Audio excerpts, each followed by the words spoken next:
ಈಗ ಕೋಗಿಲು ಲೇಔಟ್ ನಲ್ಲಿ ಅಲ್ಲಿ ಯಾರಿದ್ರು ಅನ್ನುವಂಥದ್ದು ಇನ್ನೂ ಸ್ಪಷ್ಟವಾಗಿಲ್ಲ. ಅವ್ರು ಅಕ್ರಮ ವಾಸಿಗರು, ಬಾಂಗ್ಲಾದೇಶದವರು, ಅವ್ರು ಯಾವ್ದು ಈ ಭಾರತದವರು ಅನ್ನುವಂಥ ಸ್ಪಷ್ಟವಾಗಿಲ್ಲ.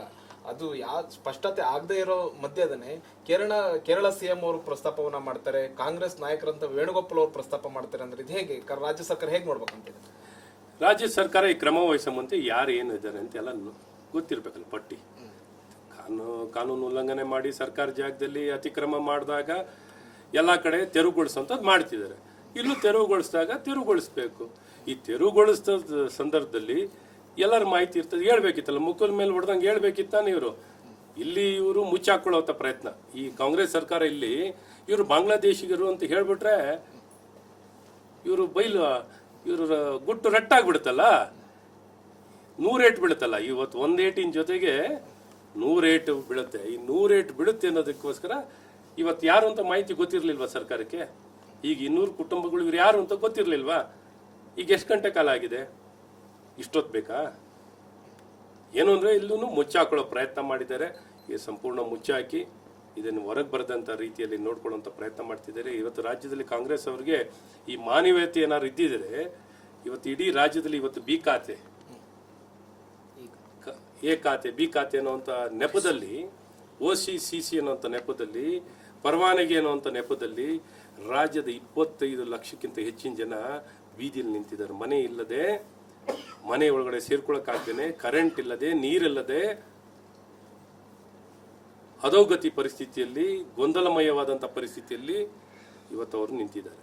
ಇವತ್ತು ಕೋಟ್ಯಾಂತರ ರೂಪಾಯಿ, ಲಕ್ಷಾಂತರ ರೂಪಾಯಿ ದುಡ್ಡು ಹಾಕಿ ಇವತ್ತು ಅವ್ರ ಪರಿಸ್ಥಿತಿ ನಿಜಕ್ಕೂ ಯಾರಿಗೂ ಬೇಡವಾದಂಥ ಪರಿಸ್ಥಿತಿ. ಇವ್ರ ಬಗ್ಗೆ ಒಂದೇ ಒಂದು ಮಾತು, ಅನ್ಯಾಯ, ಸರ್ಕಾರದಿಂದ ಅನ್ಯಾಯ ಆಗ್ತಿದೆ. ವ್ಯವಸ್ಥಿತವಾಗಿ ಯಾರೋ ಅವ್ರ ಜಾಗದಲ್ಲಿ ಕಟ್ಕೋತಿರೋರು. ಇವತ್ತೇನು ಸರ್ಕಾರ ಜಾಗದಲ್ಲಿ ಕಟ್ಕೊಂಡಿಲ್ಲ, ಅವರ ಜಾಗ ಒಂದಿಷ್ಟು ಉಲ್ಲಂಘನೆ ಆಗಿದೆ, ಒಂದಿಷ್ಟು ಸಮಸ್ಯೆ ಆಗಿದೆ, ಇದುವರೆಗೂ ನಡೆದು ಬರ್ತಿದೆ. ಈ ಅಧಿಕಾರಿಗಳ ತಪ್ಪಿನಿಂದ ಆಗಿರುತ್ತಾನೆ. ಅಧಿಕಾರಿಗಳ ತಪ್ಪ ಮೇಲೆ ಇವ್ರು ಯಾರು ಒಬ್ಬ ಅಧಿಕಾರಿ ಮೇಲೆ ಏನಾದ್ರು ಕ್ರಮ ವಹಿಸಿದಾರ? ಒಬ್ಬ ಅಧಿಕಾರಿ ಮೇಲೆ.